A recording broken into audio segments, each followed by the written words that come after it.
क्या बता रहा है अमेरिका के नए हमलों के बीच ईरान के दक्षिणी तटीय शहर कोनारक के आसपास 4 मिसाइलें गिरने की खबर है। ईरानी मीडिया के मुताबिक धमाके इतने तेज थे कि आसपास के घरों की खिड़कियां और दरवाजे तक हिल गए। स्थानीय लोगों ने जोरदार विस्फोटों की आवाजें भी सुनी हैं। तो एक बार फिर से आप देखिए कि जो सीज फायर हुआ था अमेरिका, ईरान और इसराइल के बीच में, वो फिलहाल खत्म हो चुका है। दोनों देश एक दूसरे के ऊपर ताबड़तोड़ हमले कर रहे हैं। इस समय जो आप तस्वीर देख रहे हैं वो ईरान ने अमेरिका के ऊपर हमले किए हैं। कोनारक शहर के आसपास मिसाइलों की बारिश हुई है और अमेरिका के नए हमलों के बीच ईरान के दक्षिणी तटीय शहर कोनारक के आसपास 4 मिसाइलें गिरने की खबर है। यहां तक कि डोनाल्ड ट्रंप ने कहा कि आज सबसे भीषण हमला हो सकता है, किया जाएगा। आज रात तक सबसे ज्यादा, अभी तक इतना बड़ा अटैक ईरान के ऊपर अमेरिका का नहीं हुआ, लेकिन आज वो दिन डोनाल्ड ट्रंप की तरफ से बताया गया है जब ईरान के ऊपर सबसे बड़ा हमला होगा। अब फिलहाल कोनारक शहर के आसपास आप देखिए इतने तेज धमाके कि जो आसपास घर हैं उनके खिड़की दरवाजे में भी एक तेज आवाज सुनाई दी। लोग इस धमाके से सहम गए। और इधर ईरानी नेवी बेस बंदर अब्बास पर अमेरिका का बड़ा हमला हुआ है। सेंटकॉम ने समुद्री ड्रोन स्ट्राइक का वीडियो जारी कर ईरानी नौसैनिक अड्डे को निशाना बनाने का दावा किया है। अमेरिका के दावे के बीच दक्षिणी ईरान के अंदर अब्बास और हॉर्मुज़ के पास मौजूद केशम द्वीप के आसपास जोरदार धमाके सुने गए हैं। ईरानी सरकारी मीडिया के मुताबिक बंदर अब्बास और केशम द्वीप के पास कई विस्फोट भी सुने गए हैं। ये देखिए जो विस्फोट हुआ है वो उसकी तस्वीरें अमेरिका की तरफ से जारी की गई हैं, यानी कि इसका मतलब कि अमेरिका ने ये सारे हमले किए हैं। तो आप देखिए समुद्र से लेकर जमीन तक कोई भी ऐसी जगह नहीं है जहां अमेरिका स्ट्राइक ना कर रहा हो।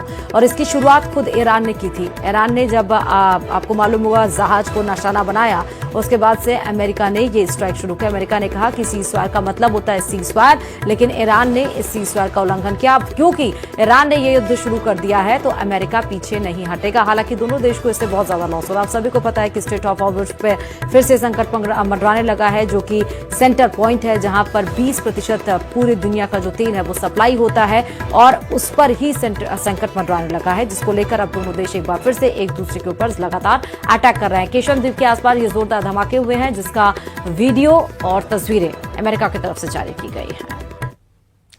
उधर ईरान ने भी अमेरिकी हमलों का जवाब दे दिया है। ईरान कैसे चुप बैठ सकता है। IRGC ने कुवैत में अमेरिकी सैन्य ठिकानों से लेकर एयर डिफेंस सिस्टम तक पर सुसाइड ड्रोन हमलों का दावा किया है। ईरानी मीडिया के मुताबिक लगातार अमेरिकी हमलों के जवाब में IRGC ने कुवैत में मौजूद अमेरिकी सैन्य ठिकानों, तेल डिपो और एयर डिफेंस सिस्टम को ड्रोन से निशाना बनाया है। इतना ही नहीं, ईरान ने यह दावा किया है कि उसकी नौसेना ने अमेरिकी जहाज पर भी क्रूज मिसाइलों से हमला किया है। तो एक तरफ आप जो तस्वीरें देख रहे थे अभी तक वो ईरान की स्ट्राइक की थी, अमेरिका की स्ट्राइक की थी ईरान के ऊपर, लेकिन इस समय जो आप तस्वीर देख रहे हैं वो ईरान की स्ट्राइक है अमेरिका के ऊपर। एयर डिफेंस सिस्टम तक हमले का दावा, अमेरिकी जहाज पर मिसाइलों से हमला का दावा ईरान की तरफ से किया जा रहा है। सैन्य ठिकानों पर हमले किए गए हैं अमेरिकी।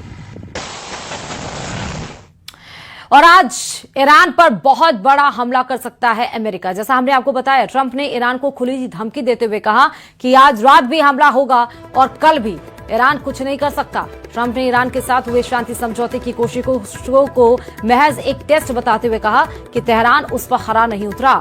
इसके साथ ही ईरान के साथ शांति समझौता न होने पर ट्रंप ने ईरानी नेतृत्व पर भी तीखा हमला बोलते हुए और उसके नेताओं को पागल बताया है।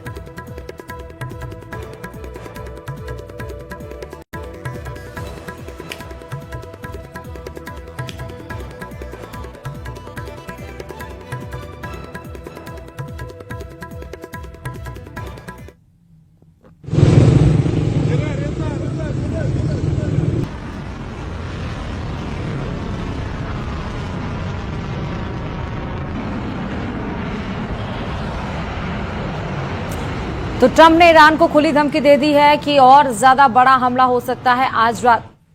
Tremendous amounts of ammunition. We have numbers that we haven't had in years, and we're hitting them very hard, and it'll continue, and we'll see what happens. But we're knocking out all of their offensive capability. We have the strongest military in the world. You saw that with Venezuela. You're seeing that right now with Iran. For 47 years in a row, they were pushing people around. They're not pushing us around. We're pushing them around. Up with it. We are just going forward. We're attacking them tonight. We're taking out all of them.